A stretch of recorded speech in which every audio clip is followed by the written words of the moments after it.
Prediksi Persebaya versus PSS Sleman dalam lanjutan Pekan 1 Liga 1 2024 mengarah pada kemenangan Bajul Ijo lantaran faktor tuan rumah.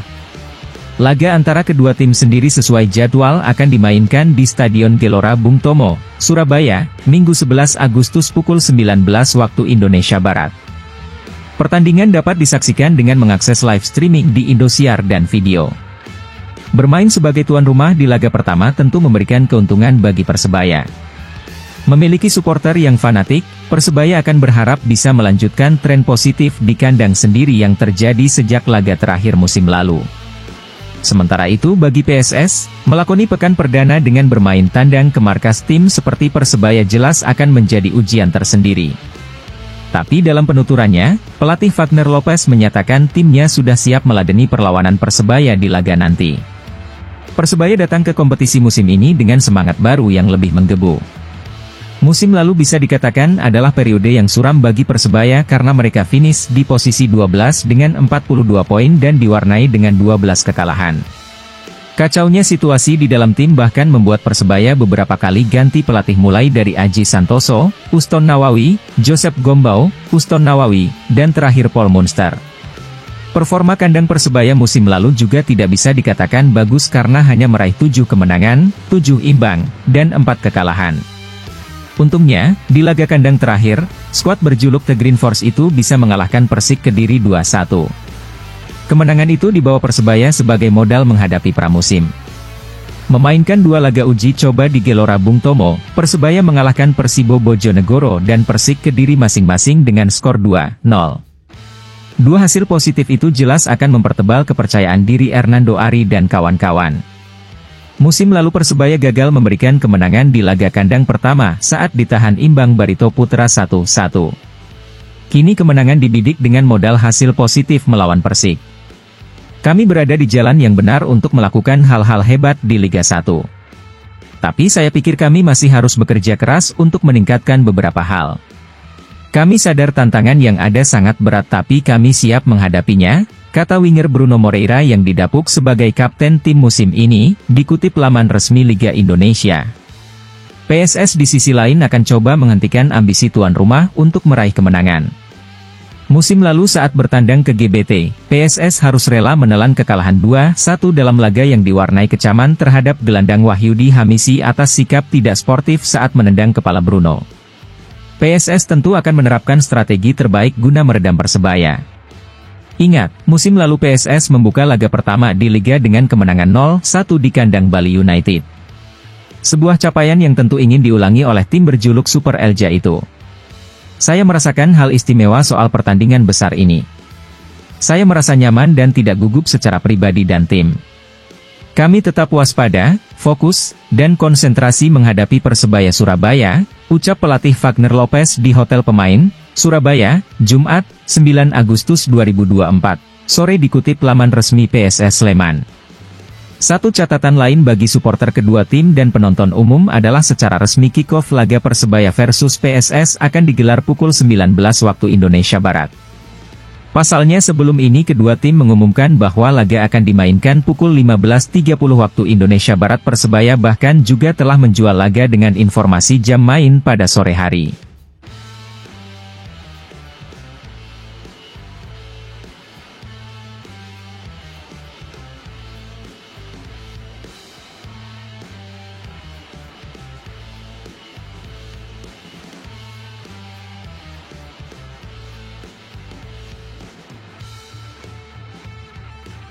Line-up Persebaya di laga ini rasanya akan sama persis dengan di laga uji coba terakhir melawan Persik. Gilson Costa dan Mohamed Rashid akan menjadi 2 gelandang petarung di lini tengah. Sedangkan 4 pemain siap menebar ancaman di sektor depan yaitu Francisco Rivera, Malik Rizaldi, Bruno Moreira, dan Flavio Silva.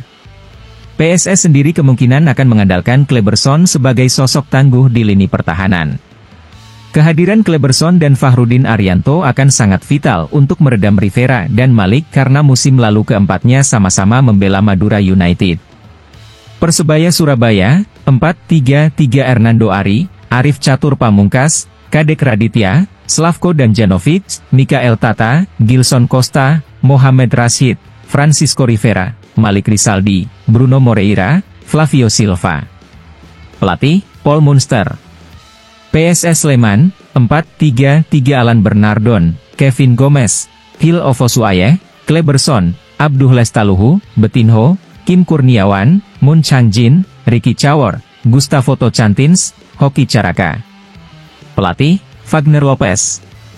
Rekor head-to-head, H2H, Persebaya Surabaya versus PSS Sleman. Persebaya unggul head-to-head berupa 5 kemenangan dari 9 duel melawan PSS. Sedangkan PSS sendiri baru meraih 3 kemenangan dan 1 pertandingan lain berakhir sama kuat. Catatan menariknya adalah Persebaya tidak pernah kalah dari PSS di 6 laga terakhir dengan hasil 5 kemenangan dan sekali imbang. Rentetan hasil positif itu didapat setelah Persebaya menelan 3 kekalahan beruntun dari PSS di 3 laga awal.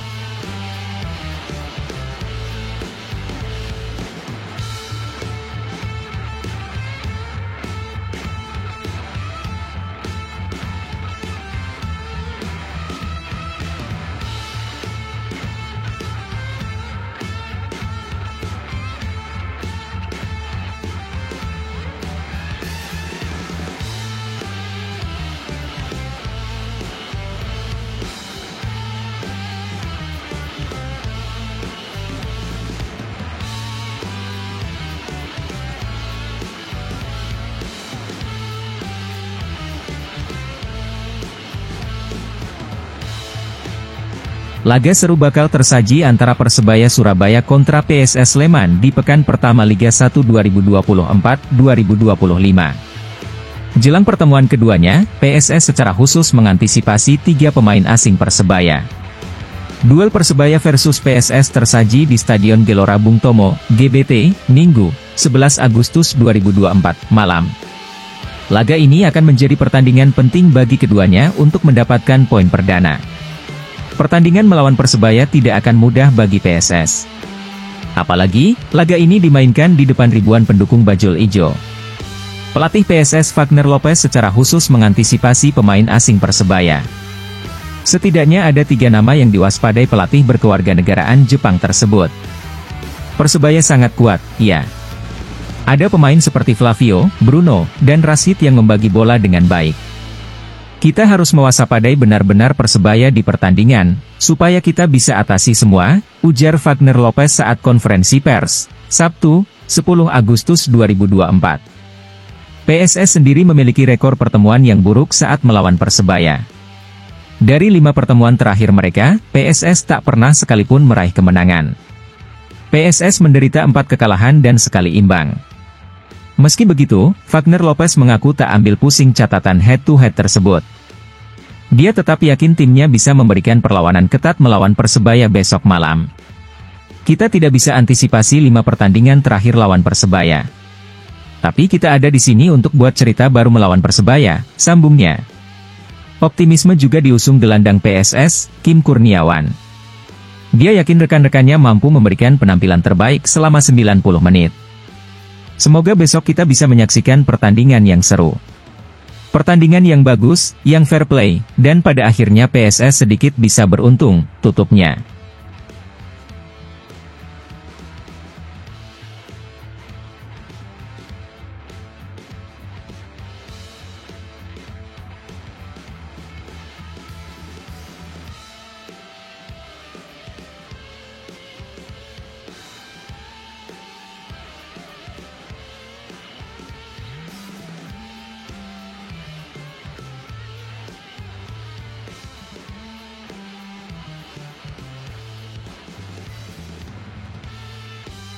Gegara penuhi regulasi Liga 1 2024-2025 ini, Malik Rizaldi berpotensi bakal jadi cadangan di Persebaya Surabaya.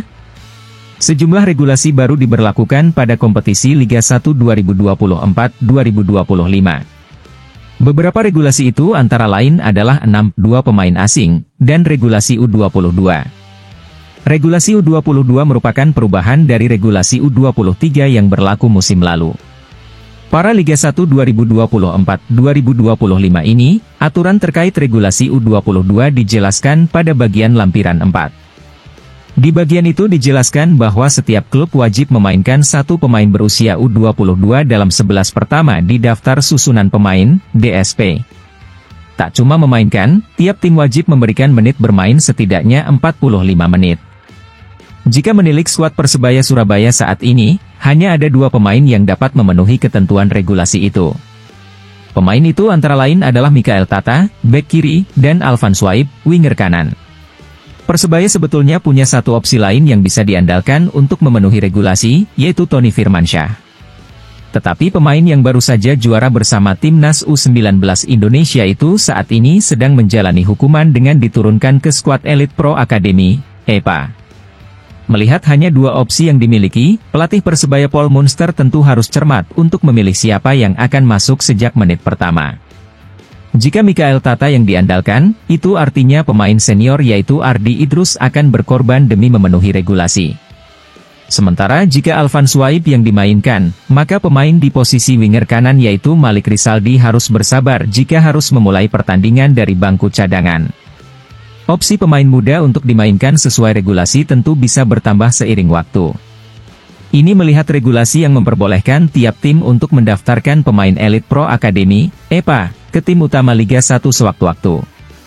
Apabila tak memenuhi regulasi U22, tiap tim bisa terkena 2 sanksi berdasarkan lampiran 4 Regulias Beri Liga 1 2024-2025.